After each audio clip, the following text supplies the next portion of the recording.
जय श्री कृष्णा। राधे राधे।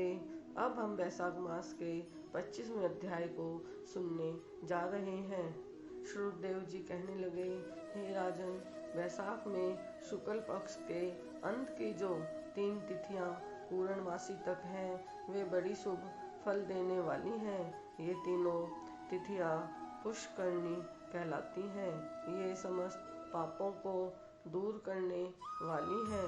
जो कोई वैशाख मास में महीने भर तक स्नान नहीं कर सकता, उन्हें इन 3 तिथियों में स्नान करने से संपूर्ण फल मिल जाते हैं। संपूर्ण देवता त्रयोदशी के दिन इकट्ठे होकर जीवों को पवित्र करते हैं।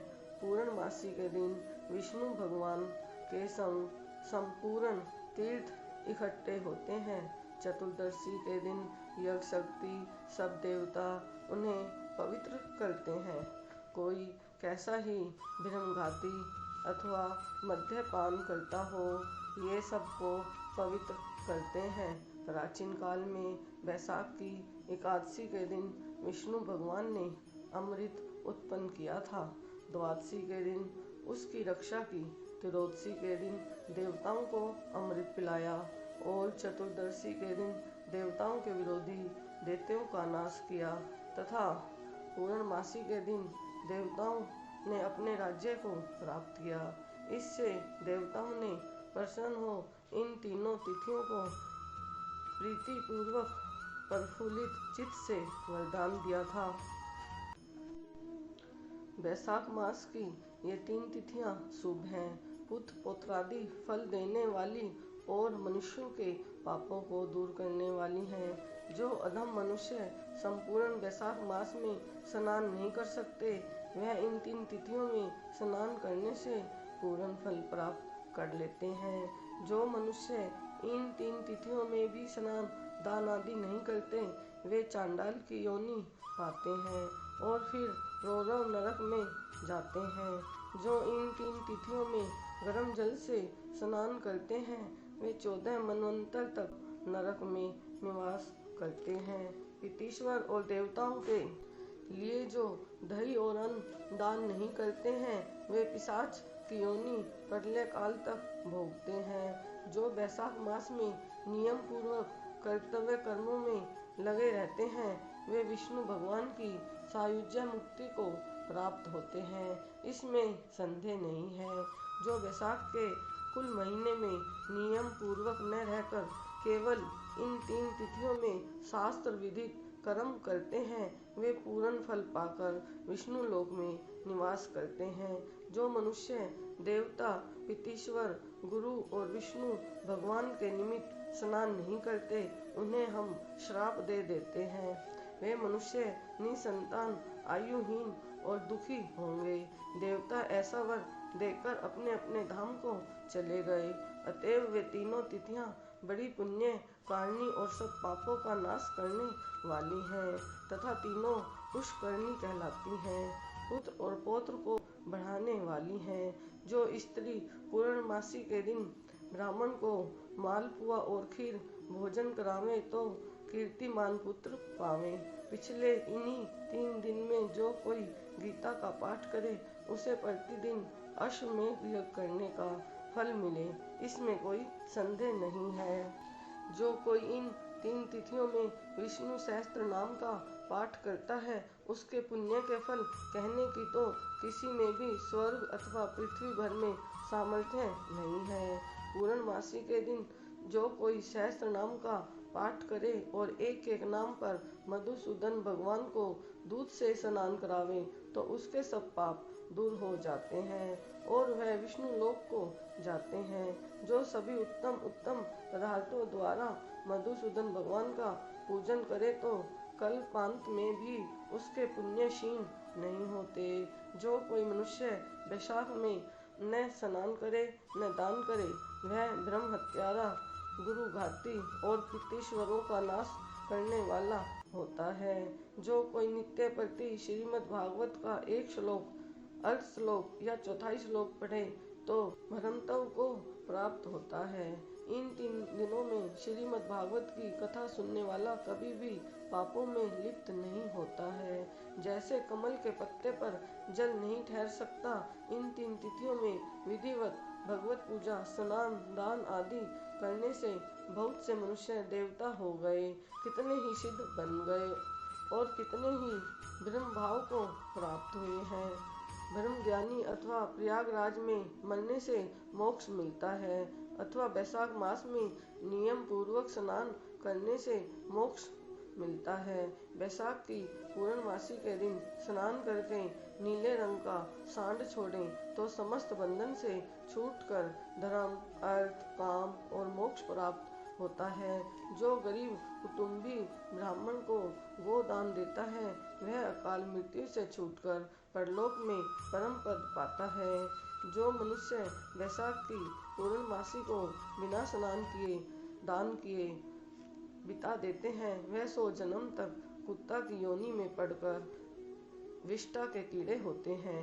तीनों भुवन में 3.5 करोड़ तीर्थ हैं। ये सब इकट्ठे होकर पाप समूह के डर से सलाह करने लगे कि पापी मनुष्य अपने किए पाप हमारे बीच में त्यागते हैं तो हमारे पाप कैसे दूर होंगे। ऐसी चिंता करते हुए तीर्थपाद हरि भगवान की शरण में गए और अनेक स्त्रोत द्वारा स्तुति करके प्रार्थना करने लगे। हे देव, हे जगन्नाथ, हे संपूर्ण पापों के नाश करने वाले पापी मनुष्य, हम में स्नान करके पापों को हमारे बीच में छोड़ आपके धाम को चले जाते हैं, तो हे प्रभु, हम तो आपके आज्ञाकारी हैं, अतः ये पाप हे जनार्दन हमसे कैसे दूर होंगे।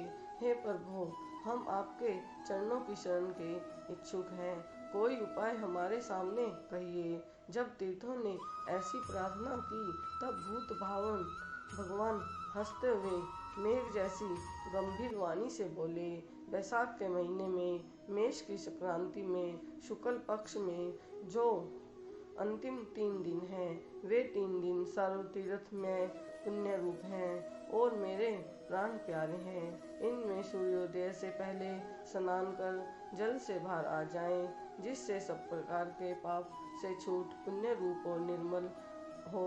उन 3 दिवसों के बीच जो कोई स्नान नहीं करते, उन मनुष्यों में ही पाप रहते हैं। जो पाप तुम्हारे बीच में उनसे निकलकर इकट्ठे हुए हैं, जो मनुष्य इस प्रकार तुम्हारे बीच में पाप छोड़ गए हैं, वह उनमें रहते हैं। ऐसा तीर्थपाद विष्णु भगवान ने तीर्थों को वरदान दिया और ऐसी आज्ञा दे योग बल से वहीं अंतर ध्यान हो गए और सब तीर्थ अपने अपने धाम को चले गए। प्रतिवर्ष वैशाख के महीने में पिछले 3 दिनों में सब अपने अपने पापों को छोड़ निर्मल होते हैं। जो वैशाख के पिछले 3 दिनों में स्नान नहीं करते, उन्हीं के ऊपर सब मनुष्यों के पाप आकर के ठहर जाते हैं। इस प्रकार स्नान न करने वाले मनुष्यों को तीर्थ श्राप देते हैं। जो कोई इन 3 दिनों में स्नान नहीं करता, उसके समान कोई पापी नहीं है। ऐसा पाप किसी भी शास्त्र में न देखा है न सुना है। अतएव पिछले 3 दिवस में स्नान, दान और मधुसूदन भगवान की पूजा न करे तो इसके तुल्य कोई पाप नहीं है। जो इन कर्मों को न करे वह 14 मनवंतर तक नरक में पड़ा रहता है। इस प्रकार संपूर्ण वैशाख का महात्म्य महाबुद्धिमान श्रुति कीर्ति के आगे कहा हुआ जैसे जैसे सुना या देखा, तदनुसार ही माधव मास की कथा वर्णन की गई है। इस महात्म्य को पूरी रीति से वर्णन करने की सामर्थ्य तो ब्रह्मा की भी नहीं है।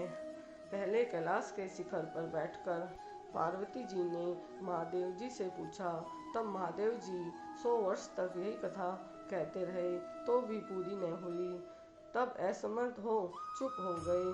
विष्णु भगवान जगन्नाथ श्री नारायण के बिना कोई भी वैशाख मास का वर्णन पूर्णतया नहीं कर सकता। पहले सब ऋषियों ने मनुष्यों की हित कामना से थोड़ा थोड़ा वैशाख महात्म्य वर्णन किया, परंतु हे राजन, किसी ने अंत नहीं पाया। असमर्थ होकर सब बैठे रहे। तू वैशाख मास में दान आदि सत्कर्म कर, इनसे निश्चय ही मुक्ति मिलेगी, ऐसा मिथिलापति राजा जनक को समझाया। श्रुतदेव जी राजा से पूछकर जाने का विचार करने लगे तो राजा को एक साथ आह्लाद उत्पन्न हो गया, नेत्रों से जल टपकने लगा। तब उत्सव करने में प्रवृत्त हुआ और अपनी बुद्धि के लिए श्रुतदेव जी को पालकी में बैठाकर ग्राम की प्रदक्षिणा कर चतुर्वर्णी सेना को संग भेजा और पीछे पीछे स्वयं चला। फिर अंतपुर में ले जाकर वस्त्र आभूषण, गो, पृथ्वी, तिल, सुवर्ण आदि सब प्रकार के वैभव आगे रख नमस्कार कर हाथ जोड़कर सन्मुख खड़ा हो गया। तब महातेजस्वी महायशस्वी श्रुतदेव जी अत्यंत संतुष्ट हो प्रसन्नता पूर्वक अपने धाम को चले गए। तब नारद जी कहने लगे, हे राजा अम्बरीश, यह परम अद्भुत आख्यान मैंने तुम्हारे सम्मुख वर्णन किया, जिसके सुनने से ही संपूर्ण पाप नष्ट हो जाते हैं और सब प्रकार की संपत्ति मिलती है। इसी से भोग, ज्ञान और मोक्ष प्राप्त होते हैं। नारद जी के ऐसे वचन सुन महायशस्वी राजा अम्बरीश मन ही मन ऐसा प्रसन्न हुआ कि बाहर के सब व्यापार छोड़ दिए और दंड की तरह पृथ्वी पर गिर सिर से प्रणाम करने लगा तथा सब प्रकार के ऐश्वर्यवान पदार्थों से नारद जी की पूजा की। फिर भगवान नारद मुनि ने राजा से पूछकर अन्य लोग चले गए, क्योंकि श्राप के मारे वे एक जगह नहीं रह सकते थे। राजर्षि अम्बरीश भी नारद जी के कथानुसार शुभ धर्मों का आचरण करते हुए निर्गुण भगवान में लीन हो गए। सूत जी बोले, जो कोई इस पाप के नाश करता और पुण्य के बढ़ाने वाले परम अद्भुत आख्यान को सुनता अथवा पाठ करता है, वह परम गति को प्राप्त होता है तथा जिसके घर में हाथ की लिखी पुस्तक है, उसके तो हाथ की ही में मुक्ति है, सुनने की भी कोई कुछ आवश्यकता नहीं है। अब यह 25वां अध्याय समाप्त हुआ। जय श्री कृष्णा। राधे राधे। और हमें इस पुण्यमयी बैसाख में 3 दिन तो जरूर स्नान करना चाहिए। अगर हम कहीं बाहर नहीं जा सकते तो घर में ही गंगा जल तो सबके हमारे होता है, तो सूर्य उदय होने से पहले हमें जरूर जल में गंगा जल डालकर स्नान करना चाहिए। हरे राम राम राम हरे हरे, हरे कृष्णा कृष्णा कृष्णा हरे हरे। बोलो माधव भगवान की जय।